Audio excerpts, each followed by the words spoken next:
Kuna wanawake wengi ambao wanaenda kufanya vipimo katika mahospitali ama katika vituo vya afya, wanaambiwa hawana changamoto yoyote katika mwili, lakini inakuwa ni vigumu sana kwao kuweza kupata ujauzito. Changamoto hii inaitwa unexplained infertility. Hii ni changamoto ambayo inawakumba sana wanawake wengi, lakini baada ya kukutana na mimi nimewasaidia namna gani ya kurekebisha miili yao, hata kama wameambiwa hawana changamoto, lakini changamoto yao kubwa ni kushindwa kupata ujauzito, na nimewasaidia wameweza kupata ujauzito.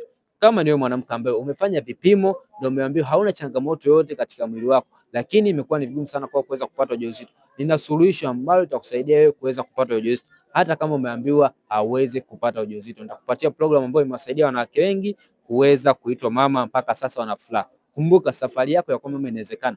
Endapo utanitafuta, nitakupatia suluhisho na utaweza kuitwa mama na kutimiza ndoto yako na furaha katika familia yako. Karibu sana.